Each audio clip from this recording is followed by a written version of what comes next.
ಪ್ರಿಯ ವೀಕ್ಷಕರೇ, ಶುಭೋದಯ ಕಾರ್ಯಕ್ರಮಕ್ಕೆ ತಮಗೆಲ್ಲರಿಗೂ ಸುಸ್ವಾಗತ. ಈ ಮುಂಜಾನೆ ಸಮಯ ಕರ್ತನಾದ ಯೇಸು ಸ್ವಾಮಿ ಸುರಕ್ಷಿತವಾಗಿ ಎದ್ದು ಆತನ ಪಾದ ಸಮ್ಮುಖದಲ್ಲಿ ನಾವೆಲ್ಲರೂ ಸೇರಿ ಬರುವಂತೆ ಆತನು ಕೊಟ್ಟಂಥ ಕೃಪೆಗಾಗಿ ನಾನು ಆತನಿಗೆ ವಂದನೆ ಹೇಳುತ್ತೇನೆ.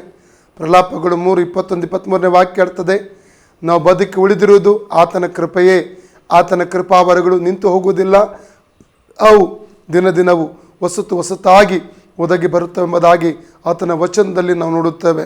ಆದ ಕಾರಣ ಇವತ್ತಿನ ದಿವಸ ಕರ್ತನು ಹೊಸ ದಿನವನ್ನು ನನಗೂ ಮತ್ತು ನಿಮ್ಮೆಲ್ಲರಿಗೂ ಆತನು ಕೊಟ್ಟದ್ದಕ್ಕಾಗಿ ಆತನಿಗೆ ನಾನು ವಂದನೆ ಹೇಳುವೆನು. ಆತನ ಕೃಪೆ ಇಲ್ಲದೆ ಹೋಗಿದ್ರೆ ಖಂಡಿತವಾಗಿ ನಾವು ಈ ಲೋಕ ಜೀವಂತವಾಗಿರುವುದಕ್ಕೆ ಖಂಡಿತಕ್ಕೆ ಸಾಧ್ಯವಾಗುತ್ತಿರಲಿಲ್ಲ. ಭಕ್ತನ ದಾವೀದನು ಹೇಳ್ತಾನೆ, ಆತನ ಕೃಪೆ ಇಲ್ಲದೆ ಹೋಗುತ್ತಾ ಇರದರೆ ನಾನು ಇಲ್ಲಿವರೆಗೆ ಸಮಾಧಿಗೆ ಸೇರುತ್ತಿದ್ದೇನೆಂಬುದಾಗಿ. ಹೌದು ಪ್ರಿಯರೇ, ಈ ಮುಂಜಾನೆಗಾಗಿ ಈ ಹೊಸ ದಿನಕ್ಕೋಸ್ಕರವಾಗಿ ನಾವು ಆತನಿಗೆ ವಂದನೆ ಹೇಳೋಣ. ಕಾರಣ ಈ ದಿನವನ್ನು ಆತನ ನಾಮದ ಮಹಿಮೆಗಾಗಿ ನಮ್ಮ ಜೀವಿತದಲ್ಲಿ ಆತನು ಕೂಡಿಸಿಕೊಟ್ಟಿದ್ದಾನೆ. ಪ್ರಿಯರೇ, ನಾವು ಮೊದಲು ಈ ವಾಕ್ಯ ದಾನಕ್ಕಿಂತ ಮುಂಚಿತವಾಗಿ ಪ್ರಾರ್ಥನೆ ಮಾಡೋಣ. ಪ್ರೀತಿ ಸ್ವರೂಪನಾದ ನಮ್ಮ ಪರಲೋಕದಲ್ಲಿರುವ ತಂದೆಯಾದ ದೇವರೇ, ಯೇಸುವಿನ ಪವಿತ್ರ ನಾಮದಲ್ಲಿ ಪವಿತ್ರಾತ್ಮನ ಸಹಾಯದೊಂದಿಗೆ ನಿನ್ನ ಪಾದ ಸಮ್ಮುಖಕ್ಕೆ ನಾವು ಬಂದಿದ್ದೇವೆ ಸ್ವಾಮಿ. ಈ ಒಳ್ಳೆಯ ಸಮಯಕ್ಕಾಗಿ ನಿನಗೆ ಸ್ತೋತ್ರ ಕರ್ತನೆ. ಕಳೆದ ರಾತ್ರಿಯಲ್ಲಿ ಸುಖಕರವಾಗಿ ಮಲಗಿ ಸುಖಕರವಾಗಿ ಎದ್ದು ಬರುವಂತೆ ಕೊಟ್ಟಂಥ ಕೃಪೆಗಾಗಿ ನಿನಗೆ ನಾವು ವಂದನೆ ಹೇಳುತ್ತೇವೆ ಸ್ವಾಮಿ. ನಮಗೆ ಸುರಕ್ಷಿತವಾಗಿ ಆರೋಗ್ಯದೊಂದಿಗೆ ಈ ದಿವಸದಲ್ಲಿ ನೀನು ಎದ್ದು ಬರುವಂತೆ ಕೃಪೆ ಮಾಡಿದ್ದಕ್ಕಾಗಿ ನಿನಗೆ ವಂದನೆ ಕರ್ತನೆ. ಈ ದಿವಸವನ್ನು ಎದುರುಗೊಳ್ಳುವಂಥ ಸಂದರ್ಭದಲ್ಲಿ ಕರ್ತನೆ, ಈ ದಿವಸದ ಎಲ್ಲ ಕೆಲಸ ಕಾರ್ಯಗಳನ್ನು, ಈ ದಿನದ ಎಲ್ಲ ನಮ್ಮ ವ್ಯವಹಾರಗಳನ್ನು ನಿನ್ನ ಕರಗಳಿಗೆ ನಾವು ಒಪ್ಪಿಸಿಕೊಡ್ತಾ ಇದ್ದೇವೆ ಕರ್ತನೆ. ಈ ದಿವಸ ಪ್ರತಿಯೊಂದು ಕ್ಷೇತ್ರದಲ್ಲೂ ನಿಮಗೆ ಜಯ ಕೊಡು, ಬಿಡುಗಡೆ ಕೊಡು ಮತ್ತು ಆಶೀರ್ವಾದ ಕೊಟ್ಟು ನೀನು ನಮ್ಮನ್ನು ನಡೆಸಬೇಕಾಗಿ ಕರ್ತನೆ ಕೇಳ್ಕೊಡ್ತೇವೆ. ದುಷ್ಟನ ಕುಯುಕ್ತಿಗಳಿಂದಲೂ ದುಷ್ಟನ ಕುತಂತ್ರಗಳಿಂದಲೂ ನಮ್ಮನ್ನು ಈ ದಿವಸಕ್ಕೆ ತಪ್ಪಿಸಿ ಕಾಪಾಡಬೇಕಾಗಿ ಕರ್ತನೆ ನಿನ್ನಲ್ಲಿ ನಾವು ಕೇಳ್ಕೊಳ್ತೇವೆ. ನಿನ್ನ ಮಹಿಮೆಯಲ್ಲಿ ಸ್ವಾಮಿ ನಮ್ಮನ್ನು ಆವರಿಸಿಕೊಳ್ಳಬೇಕಾಗಿ ಕೇಳ್ಕೊಳ್ತೇವೆ. ಹೇಗೆ ವಿಮೋಚನಕಾಂಡ 13ನೇ ಅಧ್ಯಾಯ 1 ಮತ್ತು 2ನೇ ವಾಕ್ಯದಲ್ಲಿ ಐಗುಪ್ತ ದೇಶದಿಂದ ಬಿಡುಗಡೆ ಹೊಂದಿದಂಥ ದೇವಜನರು ಕಾನಾನ್ ದೇಶಕ್ಕೆ ಹೋಗುವಂಥ ಮಾರ್ಗದಲ್ಲಿ ಹಗಲಿನಲ್ಲಿ ಮೇಘಸ್ತಂಭವಾಗಿ ರಾತ್ರಿಯಲ್ಲಿ ಬೆಳಕಿನ ಸ್ತಂಭವಾಗಿ ಅವರ ಜೊತೆಲಿದ್ದುಕೊಂಡು ಅವ್ರು ನಡೆಸಿದೆಯೋ, ಅದೇ ವಿಧವಾಗಿ ನಿನ್ನ ಮಹಿಮೆ, ನಿನ್ನ ಸಾನ್ನಿಧ್ಯ, ನಿನ್ನ ಪ್ರಸನ್ನತೆ ದಿನವೆಲ್ಲ ನಮ್ಮ ಜೊತೆಲಿ ಇರಬೇಕಾಗಿ ನಿನ್ನಲ್ಲಿ ಕೇಳಿಕೊಳ್ತೇವೆ ಸ್ವಾಮಿ. ಆ ರೀತಿ ಮಾಡುವುದಕ್ಕಾಗಿ ಸ್ತೋತ್ರ. ನಮ್ಮ ಪ್ರಾರ್ಥನೆ ಕೇಳಿದಿ, ಉತ್ತರ ಕೊಟ್ಟಿದ್ದಿ, ಅದಕ್ಕಾಗಿ ನಿನಗೆ ಸ್ತೋತ್ರ ಸಲ್ಲಿಸುತ್ತೇವೆ. ಯೇಸು ಕ್ರಿಸ್ತನ ಪರಿಶುದ್ಧ ನಾಮದಲ್ಲಿ ಬೇಡಿ ಹೊಂದಿದ್ದೇವೆ ನಮ್ಮ ತಂದೆ ಆದ ದೇವರೇ, ಆಮೆನ್. ಪ್ರಿಯರೇ, ಕಳೆದ ದಿವಸಗಳಿಂದ ನಾವು ಧ್ಯಾನ ಮಾಡುವಂಥ ಒಂದು ವಿಷಯ ಏನೆಂದರೆ, ಭಕ್ತನಿಗೆ ಕಷ್ಟಗಳು, ದುಃಖಗಳು, ವೇದನೆಗಳು, ನೋವುಗಳು ಬರುವಂಥ ಸಂದರ್ಭದಲ್ಲಿ ಯಾವ ರೀತಿಯಲ್ಲಿ ನಾವು ಇರಬೇಕು ಎಂಬುದಾಗಿ ನಾವು ದೇವರ ವಾಕ್ಯದ ಮೂಲಕವಾಗಿ ನಾವು ಧ್ಯಾನ ಮಾಡ್ತಾ ನಾವು ಬಂದಿದ್ದೇವೆ. ಇವತ್ತು ಕೂಡ ನಿಮಗೆ ದೇವರ ವಾಕ್ಯದ ಮೂಲಕವಾಗಿ ನಾನು ಒಂದು ವಚನವನ್ನು ಓದಲಿಕ್ಕೆ ಇಷ್ಟಪಡ್ತೇನೆ. ಯೋಬನ ಪುಸ್ತಕ 1ನೇ ಅಧ್ಯಾಯ 22ನೇ ವಚನ. ಯೋಬನ ಪುಸ್ತಕ 1ನೇ ಅಧ್ಯಾಯ 22ನೇ ವಚನ. ಇದೆಲ್ಲದರಲ್ಲಿಯೂ ಯೋಬನು ಪಾಪ ಮಾಡಲಿಲ್ಲ, ದೇವರ ಮೇಲೆ ತಪ್ಪು ಹೊರಿಸಲು ಇಲ್ಲ. ನೋಡಿ, ಯೋಬನ ಜೀವಿತವನ್ನು ನಾವು ಧ್ಯಾನಿಸುವಾಗ ಅವನು ಊಚು ದೇಶದಲ್ಲೇ ಒಬ್ಬ ಐಶ್ವರ್ಯವಂತ ವ್ಯಕ್ತಿಯಾಗಿದ್ದ, ಯಾವುದೇ ಕೊರತೆ ಇಲ್ಲದಂಥ ಒಬ್ಬ ವ್ಯಕ್ತಿ. ಮಕ್ಕಳಿದ್ದರು, ಹೆಂಡತಿ ಇದ್ದರು, ದೊಡ್ಡ ಕುಟುಂಬ ಇತ್ತು, ಬೇಕಾದಷ್ಟು ಮನೆ ತುಂಬುವಷ್ಟು ಆಳುಗಳಿದ್ದರು, ಯಾವುದೇ ಕೊರತೆ ಇಲ್ಲದ ಒಬ್ಬ ವ್ಯಕ್ತಿ ಯೋಬನಾಗಿದ್ದನು. ಆದರೆ ಅವನಿಗೆ ಎದುರಾಗಿ ಅನೇಕ ವಿಧವಾದಂಥ ಹೋರಾಟಗಳು ಒಂದು ದಿನ ಬರುತ್ತವೆ ಎಂಬುದಾಗಿ ನೋಡ್ತಾ ಇದ್ದೇವೆ. ಒಂದೇ ದಿವಸದಲ್ಲಿ ಅವನು ತನ್ನ ಆಸ್ತಿಯನ್ನು, ತನ್ನ ಐಶ್ವರ್ಯವನ್ನು ಎಲ್ಲವನ್ನು ಕಳಕೊಂಡನು. ಮಾತ್ರವಲ್ಲ, ಆರೋಗ್ಯವನ್ನು ಕೂಡ ಆತನು ಕಳಕೊಂಡನು. ಅನೇಕ ವಿಧವಾದಂಥ ಸಂಗತಿಗಳ ಜೀವಿತದಲ್ಲಿ ಆತನು ಕಳಕೊಂಡನು ಎಂಬುದಾಗಿ ನಾವು ನೋಡುತ್ತೇವೆ. ಈ ಕಳಕೊಂಡಂಥ ಸಂದರ್ಭದಲ್ಲಿ ಆತನ ಬಾಯಿಂದ ಬಂದಂಥ ಈಗ ಓದಿದಂಥ ವಾರ್ತೆ ಅದೇನೆಂದರೆ, ಇದೆಲ್ಲದರಲ್ಲಿಯೂ ಯೋಬನು ಪಾಪ ಮಾಡಲಿಲ್ಲ, ದೇವರ ಮೇಲೆ ತಪ್ಪು ಹೊರಿಸಲಿಲ್ಲ. ನೋಡಿ, ಎರಡು ಸಂಗತಿಯಲ್ಲಿ ಹೇಳ್ತಾ ಇದೆ. ಒಂದು, ಇವೆಲ್ಲದರಲ್ಲಿ ಯೋಬನು ಪಾಪ ಮಾಡಲಿಲ್ಲ. ಅನೇಕ ಸಂದರ್ಭದಲ್ಲಿ ಏನಾಗ್ತದೆ ಅಂದರೆ, ನಾವು ನೀತಿವಂತರಾಗಿ ನಾವು ನಡೆಯುವಾಗ, ಭಕ್ತಿಯಿಂದ ನಾವು ಜೀವನ ಮಾಡುವಾಗ, ನಮಗೆ ಎದುರಾಗಿ ಪರಿಸ್ಥಿತಿಗಳು ಬರುವಾಗ, ಅನೇಕ ಹೋರಾಟಗಳ ಮಧ್ಯದಲ್ಲಿ ನಾವು ಏನು ಮಾಡ್ತೇವೆ, ಪಾಪ ಮಾಡುವುದಕ್ಕೆ ಮುಂದಾಗುತ್ತೇವೆ. ಪಾಪಕ್ಕೋಸ್ಕರ 125ನೇ ಕೀರ್ತನೆ ನಾವು 3ನೇ ವಾಕ್ಯನ ಓದುವುದಾದರೆ, 125ನೇ ಕೀರ್ತನೆ 3ನೇ ವಚನವನ್ನು ನಿಮಗೋಸ್ಕರವಾಗಿ ನಾನು ಓದಲಿಕ್ಕೆ ಇಷ್ಟಪಡ್ತೇನೆ. ಅಲ್ಲಿ ಹೇಳ್ತದೆ, ನೀತಿವಂತನ ಸ್ವಾಸ್ಥ್ಯದ ಮೇಲೆ ದುಷ್ಟನ ದಂಡಾಧಿಕಾರವು ಉಳಿಯುವುದೇ ಇಲ್ಲ, ಉಳಿದರೆ ನೀತಿವಂತರು ಅಕ್ರಮಕ್ಕೆ ಕೈ ಹಚ್ಚಾರು. ಪುನಃ ಹೇಳ್ತೇನೆ, 125 ಕೀರ್ತನೆ 3ನೇ ವಚನ, ದುಷ್ಟರ ದಂಡಾಧಿಕಾರವು ನೀತಿವಂತರ ಸ್ವಾಸ್ಥ್ಯದಲ್ಲಿ ಉಳಿಯುವುದೇ ಇಲ್ಲ, ಉಳಿದರೆ ನೀತಿವಂತರು ಅಕ್ರಮಕ್ಕೆ ಕೈ ಹಚ್ಚಾರು ಎಂಬುದಾಗಿ. ಹೌದು, ಒಂದು ವೇಳೆ ಆ ರೀತಿಯ ಕಾರ್ಯಗಳು ನಡೆಯುವಾಗ ನೀತಿವಂತರು ಏನು ಮಾಡ್ತಾರೆ? ತಪ್ಪು ಮಾಡುವುದಕ್ಕೆ ಮುಂದಾಗುತ್ತಾರೆ, ಪಾಪ ಮಾಡುವುದಕ್ಕೆ ಅವರು ಮುಂದಾಗುತ್ತಾರೆ. ಇನ್ನು ಯಾಕೆ ನೀತಿವಂತನಾಗಿ ಜೀವಿಸಿ ಏನು ಪ್ರಯೋಜನ? ಪರಿಶುದ್ಧನಾಗಿ ಜೀವಿಸಿ ಏನು ಪ್ರಯೋಜನ? ಭಕ್ತಿಯಲ್ಲಿ ಜೀವಿಸಿ ಏನು ಪ್ರಯೋಜನ? ಹಾಗಾದರೆ ಅವರಂತೆ ನಾನು ಕೂಡ ಮಾಡುವೆನು, ಆ ಲೋಕದ ಜನರ ಹಾಗೆ ನಾನು ಕೂಡ ಜೀವನ ಮಾಡುವೆನು ಎಂಬುದಾಗಿ ಅನೇಕ ನೀತಿವಂತರು ಕಷ್ಟ ದುಃಖಗಳ ಮಧ್ಯದಲ್ಲಿ ಪಾಪ ಮಾಡುವುದಕ್ಕೋಸ್ಕರ, ತಪ್ಪು ಮಾಡುವುದಕ್ಕೋಸ್ಕರವಾಗಿ ಮುಂದಾಗುವಂಥದ್ದನ್ನು ನಾವು ಕಾಣಲಿಕ್ಕೆ ನಮಗೆ ಸಾಧ್ಯ. ಮಸ್ಕತ್ತಲ್ಲಿ ಒಂದು ಕುಟುಂಬದ ಕುರಿತಾಗಿ ನನಗೆ ಒಳ್ಳೆ ಪರಿಚಯ ಇದೆ. ಅನೇಕ ವರ್ಷಗಳಿಂದ ಆ ಕುಟುಂಬವನ್ನು ನಾನು ತಿಳಿದುಕೊಂಡಿದ್ದೇನೆ, ಹತ್ತಿರದಿಂದ ಗಮನಿಸಿದ್ದೇನೆ. ಆ ಸಹೋದರ ಒಂದು ಒಳ್ಳೆಯ ದೊಡ್ಡ ಕಂಪನಿಯಲ್ಲಿ ಸಿವಿಲ್ ಇಂಜಿನಿಯರ್ ಆಗಿದ್ದಾರೆ. ಆದರೆ ಅವರೊಂದು ಸಭೆಗೆ ಅವರು ಹೋಗ್ತಾ ಇದ್ರು. ನಾನು ಹೋಗುವಂಥ ಸಭೆಗೆ ಅವರು ಆರಾಧನೆಗೋಸ್ಕರವಾಗಿ ಅವರು ಹೋಗ್ತಾರೆ. ಒಂದು ಸಮಯ ಅವರಿಗೆ 2ನೇ ಮಗು ಜನಿಸಿದಂಥ ಒಂದು ಸಂದರ್ಭದಲ್ಲಿ ಭಯಂಕರ ಇಕ್ಕಟ್ಟಿನಲ್ಲಿ ಅವರು ಹಾದು ಹೋಗುವಂಥ ಪರಿಸ್ಥಿತಿ ಬಂತು. ಕೈಯಲ್ಲಿ ಹಣ ಇಲ್ಲ, ಬಾಡಿಗೆ ಕೊಡಲಿಕ್ಕೆ, ರೆಂಟ್ ಕೊಡಲಿಕ್ಕೆ, ಬಾಡಿಗೆ ಕೊಡಲಿಕ್ಕೆ ಅವರ ಕೈಯಲ್ಲಿ ಹಣ ಇಲ್ಲ, ಮಗುವಿಗೆ ಹಾಲು ತಗೊಳ್ಳಿಕ್ಕೆ ಅವರ ಹತ್ರ ಹಣ ಇಲ್ಲ, ಆ ಊಟಕ್ಕೆ ಆಹಾರಕ್ಕೆ ಸಾಮಾನು ತರಲಿಕ್ಕೆ ಅವರಿಗೆ ಹಣ ಇಲ್ಲ. ಅಂಥ ಇಕ್ಕಟ್ಟಾದ ಪರಿಸ್ಥಿತಿ. ಆದರೆ ಅವರು ಕೂಡ ಅವರಿಗೆ ಬಂದಂಥ ಈ ಪರಿಸ್ಥಿತಿಯಲ್ಲಿ ಗುಣಗುಟ್ಟಲಿಲ್ಲ. ಅವರ ಈ ದುಃಖದ ವಿಷಯಗಳನ್ನು ಬೇರೆ ಯಾರೊಟ್ಟಿಗೆ ಅವರು ಹಂಚಿಕೊಳ್ಳಲಿಲ್ಲ, ಪ್ರಾರ್ಥನೆ ಮಾಡ್ತಾ ಇದ್ರು. ಆ ದಿವಸ ಭಾರಿ ವೇದನೆಯೊಂದಿಗೆ ಆ ಸಹೋದರ ಕಚೇರಿಗೆ ಹೋದರು. ಅಲ್ಲಿ ಒಬ್ಬ ಪಾಕಿಸ್ತಾನದ ಒಬ್ಬ ವ್ಯಕ್ತಿ, ಇನ್ನೊಂದು ಕಂಪನಿಯ ವ್ಯಕ್ತಿ ಇವರ ಬಳಿಗೆ ಬಂದು ಅವರ ಈ ಪೇಪರ್ಗೆ ನೀವು ಸಿಗ್ನೇಚರ್ ಹಾಕಿ, ಈ ಡ್ರಾಯಿಂಗಿಗೆ ಸಿಗ್ನೇಚರ್ ಹಾಕಿ ಕೊಡಿ, ಮತ್ತು ಈ ಕವರ್ ತಗೊಳ್ಳಿ ಎಂಬುದಾಗಿ ಹೇಳಿದರು. ಆಗ ಅವರು ಹೇಳಿದ್ರು, ಇದಕ್ಕೆ ನಾನು ಯಾಕೆ ಸಿಗ್ನೇಚರ್ ಆಗಬೇಕು, ಈ ಕವರ್ ಯಾಕೆ? ಕವರಲ್ಲಿ ನೋಡುವಾಗ ಸುಮಾರು 750 ರಿಯಲ್ ಇತ್ತು. 750 ಅಂದರೆ ಹತ್ತಿರ 1 ಲಕ್ಷ ರೂಪಾಯಿ ಇಲ್ಲಿದ್ದು ಆಗ್ತದೆ. ಆಗ ಅವರಿಗೆ ಅರ್ಥ ಆಯಿತು, ಇವರು ಯಾಕೆ ಇದಕ್ಕೆ ಸಿಗ್ನೇಚರ್ ಹಾಕಿಸಿ ಅವ್ರು ತೆಗೆದುಕೊಂಡು ಅದನ್ನು ಪಾಸ್ ಮಾಡ್ತಾರೆ ನನ್ನ ಕೈಯಿಂದ, ಇದು ಲಂಚವನ್ನು ಕೊಡ್ತಾ ಇದ್ದಾರೆ ಎಂಬುದಾಗಿ. ಒಂದು ಸಮಯದಲ್ಲಿ ಅವರ ಹೃದಯದಲ್ಲಿ ಈ ರೀತಿ ಆಯಿತು, ನನ್ನ ಮಗುಗೆ ಹಾಲಿಗೆ ಹಣ ಇಲ್ಲ, ಅಲ್ಲಿ ಮನೆಗೆ ಬಾಡಿಗೆ ಕೊಡಲಿಕ್ಕೆ ಹಣ ಇಲ್ಲ, ಖರ್ಚು ಮಾಡಲಿಕ್ಕೆ ಹಣ ಇಲ್ಲ, ಸಾಮಾನು ತರಲಿಕ್ಕೆ ಹಣ ಇಲ್ಲ, ಇದನ್ನು ತಗೊಳ್ಳುವೆನೆಂಬುದಾಗಿ. ಆದರೆ ಇನ್ನೊಂದು ಕಡೆ ಅವರ ಮನಸ್ಸಾಕ್ಷಿ ಅವರನ್ನು ಎಚ್ಚರಿಸಿತ್ತು, ನೀನು ತಪ್ಪು ಮಾಡಲಿಕ್ಕೆ ಹೋಗ್ತೀವಿ ಎಂಬುದಾಗಿ. ಕೊನೆಗೆ ಅವರ ಹೆಂಡತಿಗೆ ಫೋನ್ ಮಾಡಿದರು. ಅವರ ಹೆಂಡತಿ ಹೇಳಿದರು, ಇಂಥ ಹಣ ನಮಗೆ ಬೇಡ, ನಾವು ಹಸಿವಿಲ್ಲಿ ಇದ್ರೂ ಪರವಾಗಿಲ್ಲ, ಆದರೆ ಇಂಥ ಹಣ ನಮಗೆ ಬೇಡ, ನಮಗೆ ಬೇಕಾದದನ್ನು ದೇವರು ಕೊಡಲಿಕ್ಕೆ ಶಕ್ತನೆಂಬಂಥ ಮಾತನ್ನು ಅವರ ಹೆಂಡತಿ ಅವರಿಗೆ ಹೇಳಿದರು. ಕೊನೆಗೆ ಆ ಪಾಕಿಸ್ತಾನಿ ಸಹೋದರನಿಗೆ ಅವರು ಹೇಳಿದರು, ನೀವು ಹೋಗಿ, ನಾನು ಇದಕ್ಕೆ ಸಿಗ್ನೇಚರ್ ಮಾಡಲು ಈ ಕವರ್ ಕೂಡ ನನಗೆ ಬೇಡ ಎಂಬುದಾಗಿ ಹೇಳಿಬಿಟ್ರು. ಆಗ ಒಂದು ಕೋಪದಿಂದ ಆ ವ್ಯಕ್ತಿ ಹೊರಟು ಹೋದ. ಸುಮಾರು 1 ವಾರಗಳ ನಂತರ ಕಚೇರಿಯಿಂದ ಈ ಸಹೋದರನಿಗೆ ಫೋನ್ ಕರೆ ಬಂತು. ಅಲ್ಲಿ ಫೋನ್ ಮಾಡಿದಾಗ ಕಚೇರಿಗೆ ಹೋದರು. ಅಲ್ಲಿ ಹೇಳಿದರು, ನಿಮಗೆ ನಾವು ಒಂದು ಎಕ್ಸ್ಟ್ರಾ ಬೋನಸ್ ಕೊಡಲಿಕ್ಕಿತ್ತು, ನಿಮ್ಮ ನಡವಳಿಕೆಯನ್ನು ಗಮನಿಸಿ ಒಂದು ಎಕ್ಸ್ಟ್ರಾ ಬೋನಸ್ ಕೊಟ್ಟಿದ್ದು ಒಂದು ಹೇಳಿ ಸುಮಾರು 1,500 ರಿಯಲ್ ಅಂದರೆ ಹತ್ತಿರ 2 ಲಕ್ಷದವರೆಗಿರುವಂಥ ಒಂದು ಹಣವನ್ನು ಅವರ ಕೈಗೆ ಅವರು ಕೊಟ್ಟರು ಬಹುಮಾನವಾಗಿ ಕಚೇರಿಯಿಂದ. ಅವಾಗ ಅವರು ದೇವರಿಗೆ ಸ್ತೋತ್ರ ಸಲ್ಲಿಸಿದ್ರು. ಒಂದು ವೇಳೆ ಆ 750 ರಿಯಲ್ ಹಣಕ್ಕಾಗಿ ತಪ್ಪು ಕೆಲಸ ಮಾಡಲಿಕ್ಕೆ ಹೋಗಿದ್ದರೆ ಅನೇಕ ಆಶೀರ್ವಾದನ ಕಳ್ಕೊಳ್ಳುವಂಥ ಪರಿಸ್ಥಿತಿ ಉಂಟಾಗ್ತಾ ಎಂಬುದಾಗಿ ಸೈತಾನನು ಕೂಡ ತಕ್ಕ ಸಮಯದಲ್ಲಿ ನಮ್ಮ ಜೀವಿತದಲ್ಲಿ ತಪ್ಪು ಸಂಗತಿಗಳನ್ನು ತೆಗೆದುಕೊಂಡು ಬರ್ತಾನೆ. ನೆನಪಲ್ಲಿಟ್ಕೊಳ್ಳಿ. ನೋಡಿ, ಮತ್ತಾಯನ ಸುವಾರ್ತೆ 4ನೇ 1ನೇ ವಾಕ್ಯದಿಂದ, ಲೂಕನ ಸುವಾರ್ತೆ 4ನೇ 1ನೇ ವಾಕ್ಯದಿಂದ ಯೇಸು 40 ದಿವಸದ ಉಪವಾಸ ಪ್ರಾರ್ಥನೆ ಮಾಡಿ ಮುಗಿಸುವಂಥ ಸಂದರ್ಭದಲ್ಲಿ ಸೈತಾನನು ಕಲ್ಲನ್ನು ತೆಗೆದುಕೊಂಡು ಬಂದು ಇದನ್ನು ರೊಟ್ಟಿಯನ್ನಾಗಿ ಮಾಡು, ಕಾರಣ ಯೇಸುವೊಮ್ಮೆ ಹಸಿದಾನೆಂಬುದಾಗಿ ವಾಕ್ಯ ಹೇಳ್ತಾ ಇದೆ. ಇದು ನೀನು ಮಾಡು, ನೀನು ದೇವರ ಮಗನಾಗಿದೆಯಲ್ಲ ಎಂಬುದಾಗಿ ಸೈತಾನ ಹೇಳಿದ.